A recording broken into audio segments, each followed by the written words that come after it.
राजमहल का दरबार श्वेत पत्थरों से चमक रहा है। प्रकाश पीला पड़ चुका है। राजा सूर्यदेव सिंहासन पर मौन और गंभीर मुद्रा में बैठे हैं।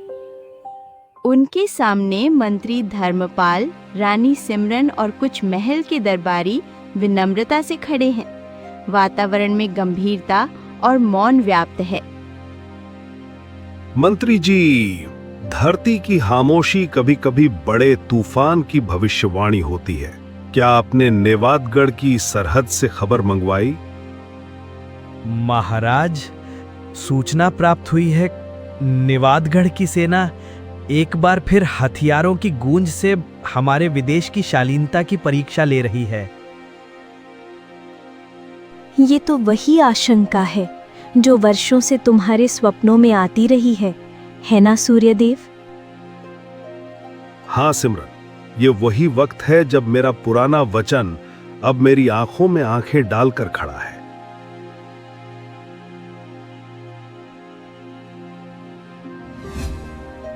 हवा में मंद मंद चांदनी फैली है।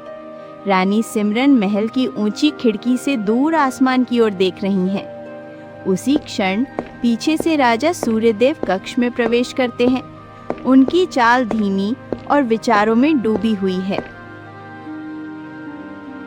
सूर्यदेव, वही वचन जिसने वर्षों पहले हमें भयभीत कर दिया था, क्या अब समय आ गया है? जब विवान पैदा हुआ था, नेवादगढ़ के राजा से मैंने शांति के बदले एक वचन दिया था कि अगर कभी अमन टूटा तो मैं अपने बेटे को उनके पास संदेश ले जाने भेजूंगा, चाहे इसके बदले क्या ही क्यों न देना पड़े। तो हमारा लाल एक राजनीति का उपकरण मात्र है। नहीं सिमरन, वो एक उम्मीद है और उस उम्मीद को कुर्बानी बनने से रोकना शायद हमारे हाथ में नहीं।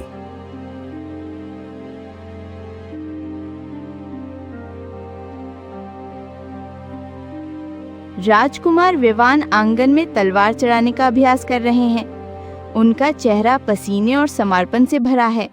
पीछे से राजा और रानी आते हैं और कुछ क्षणों तक उन्हें मौन दृष्टि से देखते हैं। विवान, आओ बेटा, कुछ जरूरी बात करनी है। जी पिता महाराज, आदेश दीजिए। विवान, तुम्हारी उम्र इतनी हो चुकी है कि तुम पर हम राज का बोझ डाल सके, लेकिन उससे भी भारी एक वचन का बोझ है जो तुम्हारे साथ जुड़ा है। कौन सा वचन महाराज? वो वचन जो तुम्हारे जन्म के साथ लिया गया था, जिसमें शांति के बदले तुम्हारे बलिदान की स्वीकृति दी गई थी। यदि मेरा जीवन धर्म, शांति और प्रजा के काम आ जाए तो मैं उसे अपना सौभाग्य मानूंगा, बोझ नहीं।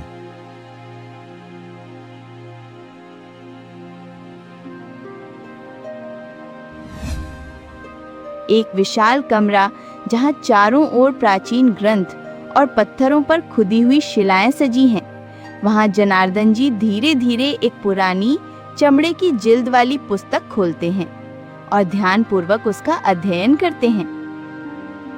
विवान, इसमें वो वचन अंकित है जिस पर तुम्हारा राज्य भी टिका है और शायद तुम्हारा बलिदान भी। क्या वास्तव में मेरा धर्म यही है कि मैं स्वयं को शांति की बलि चढ़ा दूं? ये केवल तुम ही निर्धारित कर सकते हो बेटा। तुम वचन बनोगे या विजय, ये तुम्हारे निर्णय पर निर्भर है। राजकुमार विवान पूरी तैयारी के साथ सभा भवन में प्रवेश करते हैं। उनके वस्त्र शाही हैं और उनकी आंखों में आत्मविश्वास झलकता है। सभा में सभी दरबानी, राजा, रानी और मंत्री उपस्थित हैं। चारों ओर सन्नाटा है। राजकुमार विवान कल सुबह नेवादगढ़ रवाना होंगे, शांति का संदेश लेकर और अपना वचन निभाने। मैं एक राजकुमार हूं महाराज, और यदि धर्म मेरी परीक्षा लेना चाहता है तो मैं तैयार हूं।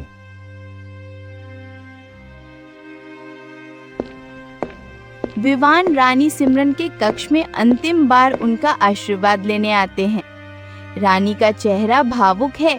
वे विवान के मस्तक पर हाथ रखकर आशीर्वाद देती हैं और चुपचाप पलकों की कोरे भीग जाती हैं। बेटा, आज तुम मेरी गोद से निकलकर धरती के वीर सपूत बनने जा रहे हो। मेरा आशीर्वाद सदैव तुम्हारे साथ है। माँ, मैं लौटूंगा या सत्य की ऐसी कथा छोड़ जाऊंगा जिस पर यह राज्य गर्व करेगा।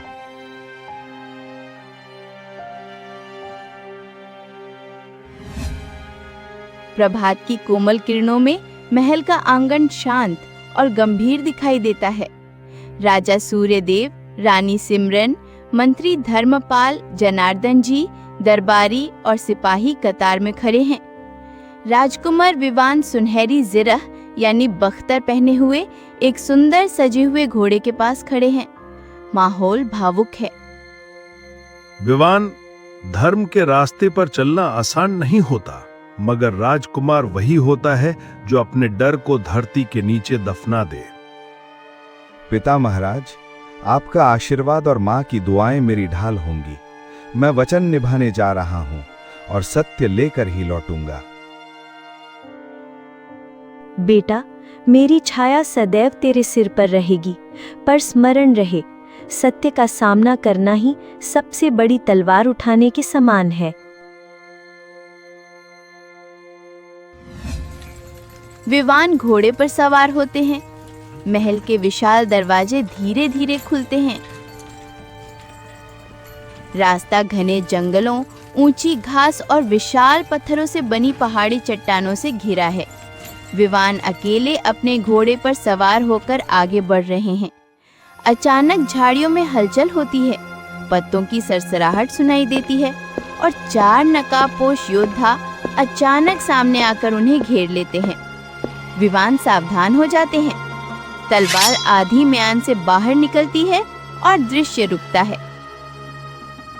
कौन हो तुम और निवादगढ़ की भूमि पर कदम रखने का साहस क्यों किया? मैं राजकुमार विवान हूँ। वंदेशपुर से आया हूँ शांति का संदेश लेकर।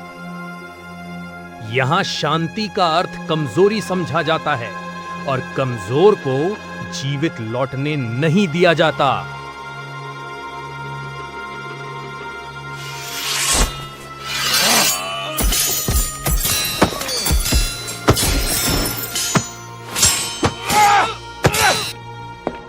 तलवारें म्यान से बाहर निकलती हैं।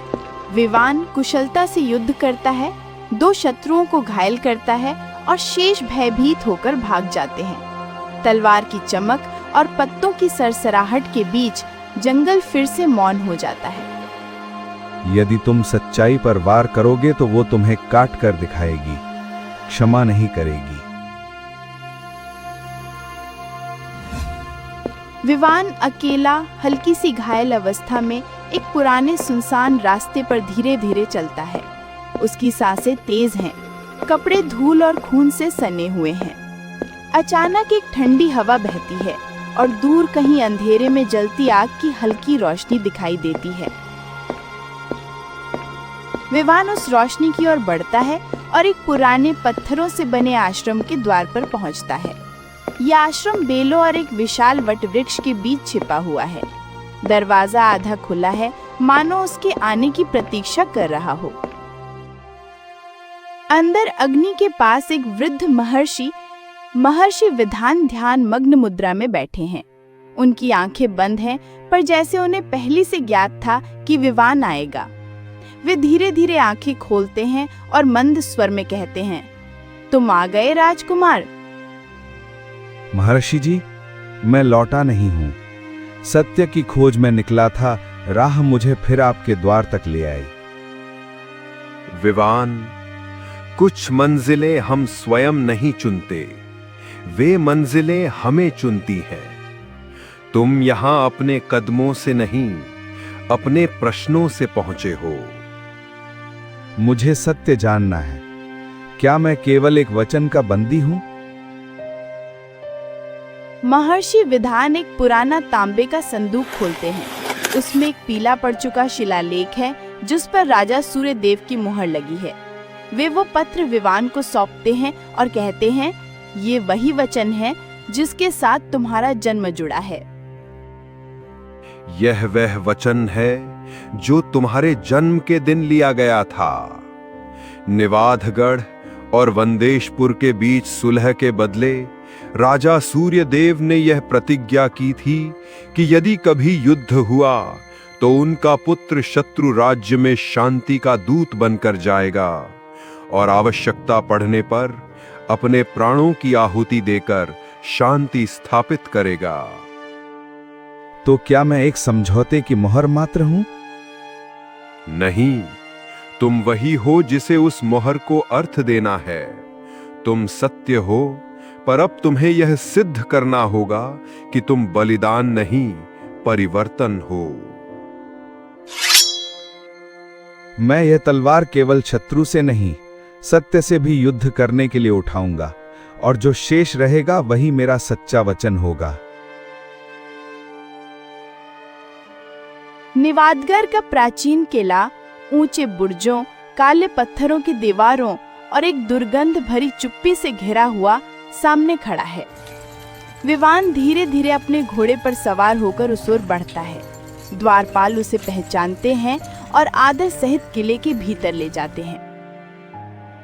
राजकुमार विवान वंदेशपुर से निवादगढ़ के दरबार में उपस्थित हो रहे हैं, शांति के संदेश के साथ और शायद पुराने घावों के साथ भी। किले के भारी लोहे के दरवाजे बंद होते हैं।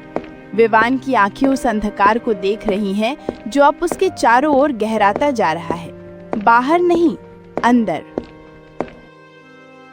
पृष्ठभूमि में महर्षि विधान की आवाज गूंजती है। जब राजकुमार धर्म के पथ पर चलता है तो हर द्वार परीक्षा बन जाता है और हर सत्य एक अग्निशिखा जिसे हाथ में लेकर आगे बढ़ना पड़ता है। निवादगढ़ में राजकुमार विवान का पहला कदम एक ऐसा किला जहां हर द्वार के पीछे एक गुप्त सत्य छिपा है और हर वार्तालाप एक तीर की तरह हृदय में उतरता है। एक विशाल ठोस पत्थरों से बना सभा कक्ष, दीवारें काली, छत ऊंची और कोनों में पुराने दीपकों की टिमटिमाती लौ। अंत में एक ऊंचा सिंहासन है जो श्वेत पत्थर से निर्मित है और उस पर आसीन है महाराज चित्रसेन, एक गंभीर, अनुभवी और तेजस्वी राजा। उनके दाहिने हाथ पर उनकी पुत्री राजकुमारी देविका खड़ी हैं, एक निडर, चतुर और आत्मविश्वासी राजकुमारी।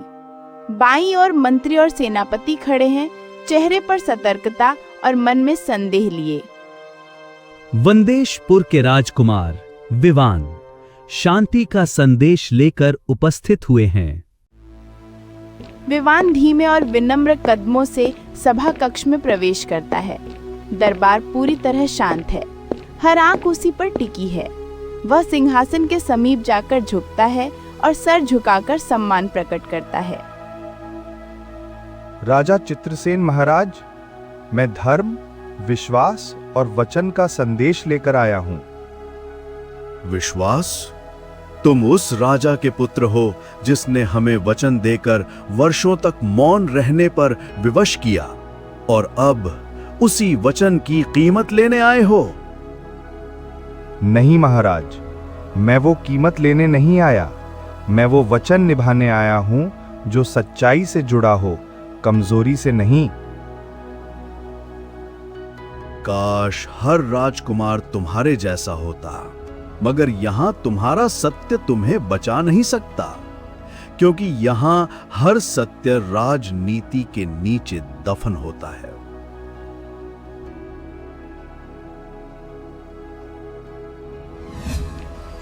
राजकुमारी देविका महल के बाग में धीरे धीरे टहल रही हैं। फूलों की खुशबू और हवा में झूमते पेड़ वातावरण को शांत बना रहे हैं। वहीं एक कोने में विवान एकांत में बैठा हुआ है, सोच में डूबा। देविका उसे देखती है, रुकती है, फिर धीरे से उसके पास आ जाती है। यहाँ का बाग राजपूतों के लिए नहीं, कैदियों के लिए होता है।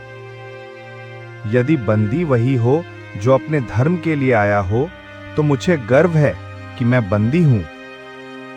तुम्हें नहीं मालूम मेरे पिता ने तुम्हारे पिता से ये वचन जबरदस्ती लिया था? उन्होंने ये सौदा अपनी पत्नी की चिता के सामने किया था कि वंदेशपुर से सुलह तभी होगी जब उनका राजकुमार हमारे दरबार में झुकेगा। तो ये सारा खेल सम्मान का था? नहीं, ये खेल घावों का था।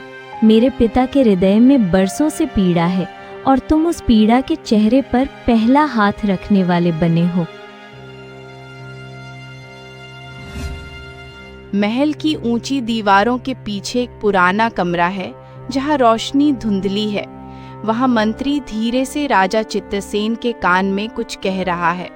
दोनों के चेहरे गंभीर हैं, जैसे कोई पुरानी योजना फिर से जाग उठी हो। महाराज, विवान को यहाँ रखना एक जोखिम है। अगर वंदेशपुर की सेना ने कोई कदम उठाया तो ये शांति शीघ्र ही युद्ध में बदल जाएगी। मुझे ज्ञात है, पर मैं विवान को देख रहा हूं। वह केवल वचन का दूत नहीं, वह हमें हमारे ही सत्य का दर्पण दिखाने आया है। तो फिर क्या आप उसे जीवित लौटने देंगे?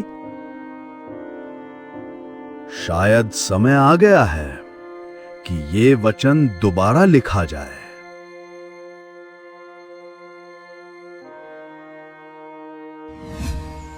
महल के आंगन में विवान अकेला खड़ा है। दोपहर की तेज धूप उसकी आंखों पर पड़ रही है, फिर भी वो शांत खड़ा है। तभी राजकुमारी देविका वहां आती है, उसके सामने खड़ी हो जाती है। दोनों की नजरें कुछ पल के लिए मिलती हैं और फिर एक मौन संवाद शुरू होता है। विवान, आज मेरे पिता ने दरबार में तुमसे कुछ और पूछने का निश्चय किया है। पहले उन्होंने मेरी पहचान पर प्रश्न उठाए, अब शायद मेरे इरादों पर उठाएंगे। और यदि वो तुमसे कहें कि तुम यहीं के दरबारी बन जाओ, वंदेशपुर वापस ना लौटो, तो मैं पूछूंगा, क्या वे मुझे बंदी बनाना चाहते हैं या पुत्र? दरबार का दृश्य।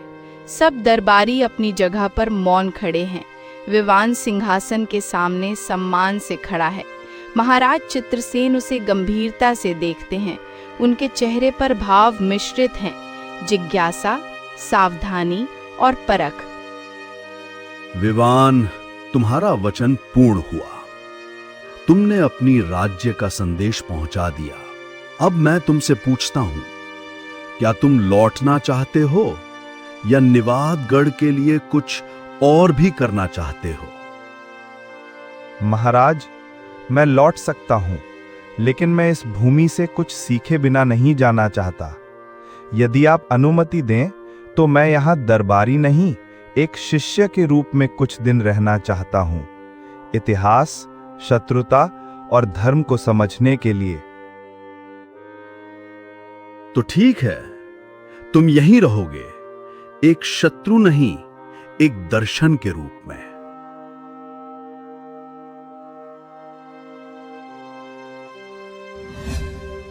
महल के एक पुराने पुस्तकालय में विवान महाराज चित्रसेन की अनुमति से पुराने ऐतिहासिक अभिलेख देख रहा है।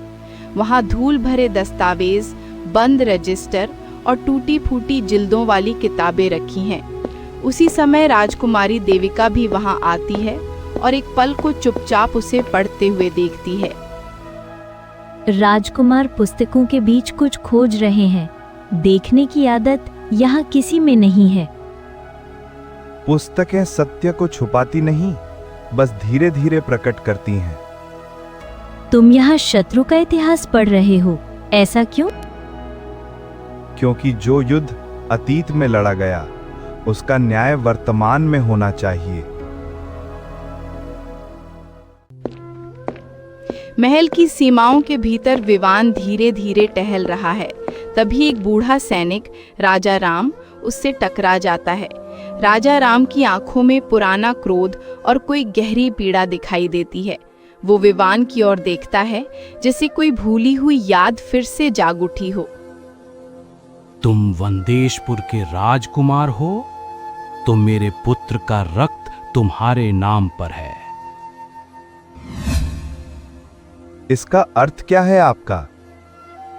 19 वर्ष पूर्व तुम्हारे पिता की सेना ने शुभ मिलन के दिन आक्रमण किया था। मेरे बेटे का विवाह था। शव उठे, चिताएं जलीं और तुम्हारे पिता ने उस दिन को शांति का मार्ग कहा। यदि उस दिन मैं वहां होता तो शायद मैं भी शर्म से धरती में समा जाता। लेकिन तुमने मेरी आंखों में आंखें डालकर सत्य सुना। तुम उस राजकुमार जैसे नहीं लगते।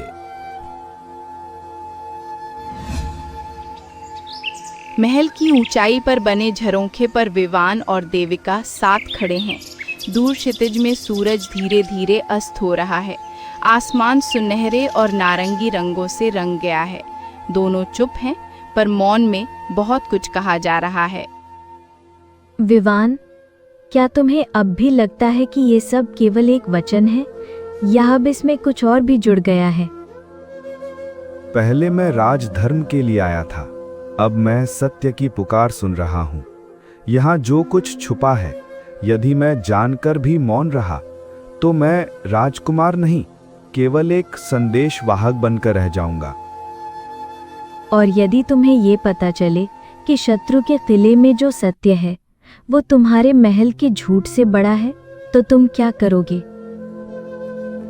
तो मैं महल से सत्य छीन कर लाऊंगा, चाहे वो महल मेरा अपना ही क्यों न हो।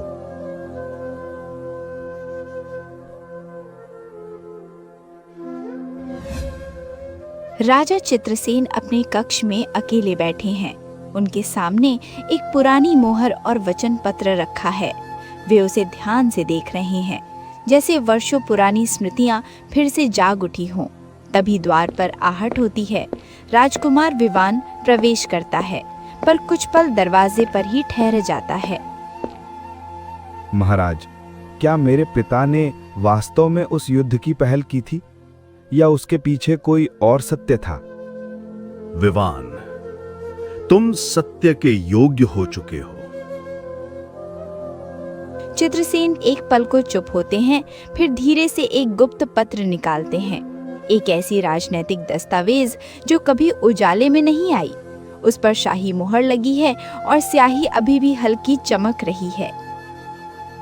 तुम्हारे पिता ने शांति का संदेश भेजा था, पर हमारे कुछ मंत्रियों ने षड्यंत्र रचा। चिट्ठी बदली गई और युद्ध भड़काया गया ताकि दोनों राज्यों का मेल कभी न हो सके। तो वो युद्ध केवल तलवारों का नहीं था, बल्कि कलम, चालाकी और झूठ का भी था। अब वही कलम तुम्हारे हाथ में है। तुम चाहो तो नया इतिहास रच सकते हो, या पुरानी दुश्मनी को और गहरा बना सकते हो।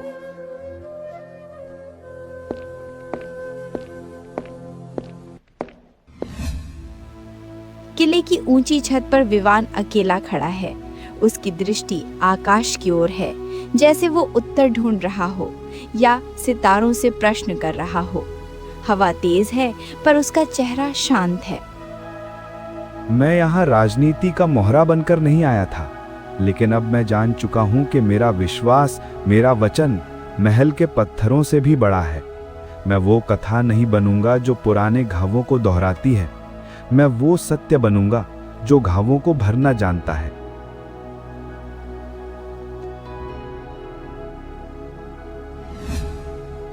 दरबार में सभी प्रमुख उपस्थित हैं।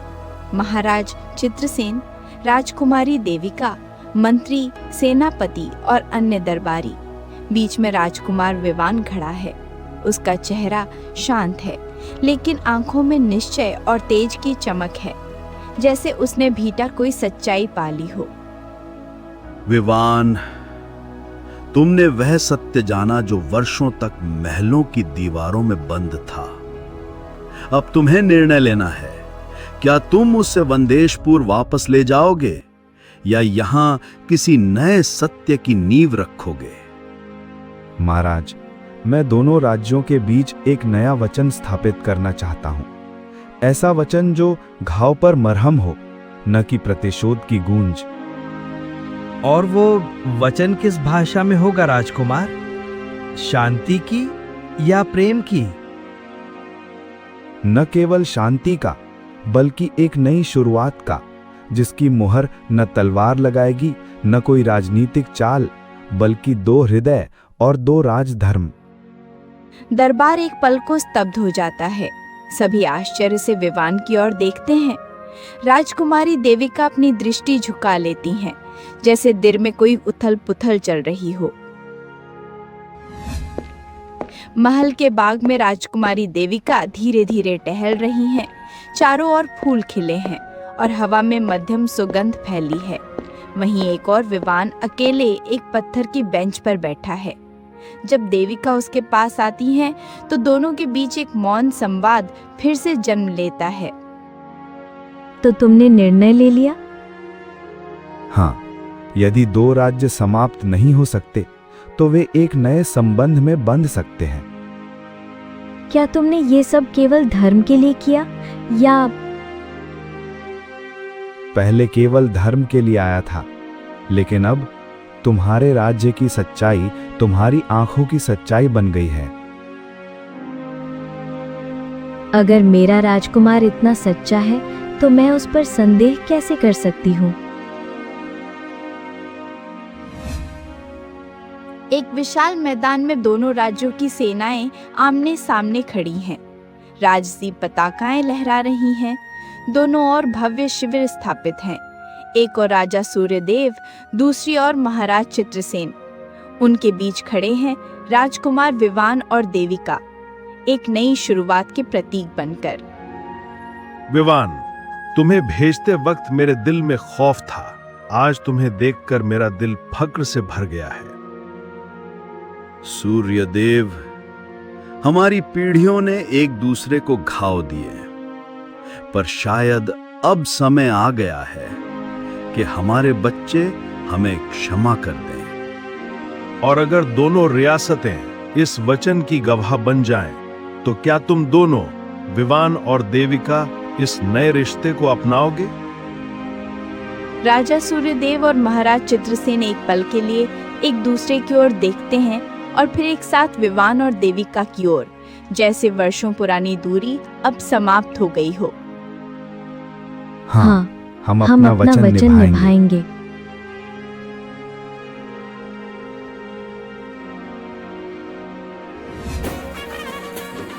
महल में भव्य उत्सव का आयोजन है। दोनों राज्यों की प्रजा एकत्रित है। महल के प्रांगण में राजकुमार विवान और राजकुमारी देविका का शुभ मिलन हो रहा है। हर ओर दीप प्रज्वलित हैं, वाद्य बज रहे हैं और पुष्प वर्षा हो रही है। वातावरण आनंद और आशा से भरा है।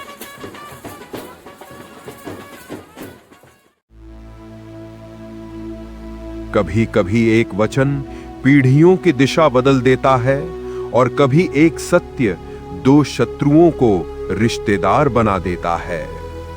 यह वह सत्य है जिसे जीतने के लिए युद्ध नहीं, हृदय जीतना पड़ता है। किले की ऊंचाई पर स्थित छत पर विवान खड़ा है।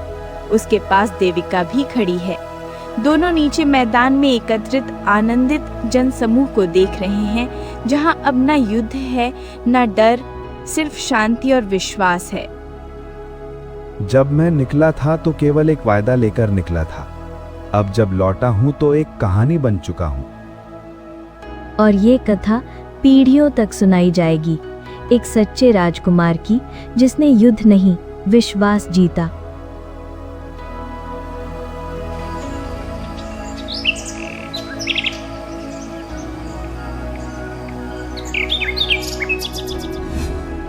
अगर आपको ये कहानी और इसका सबक पसंद आया है तो बराह करम इस वीडियो को लाइक करें और हमारे चैनल को सब्सक्राइब करना ना भूलें। आपके ताउन से हमें मजीद ऐसी कहानियां पेश करने की तरगीब मिलती है।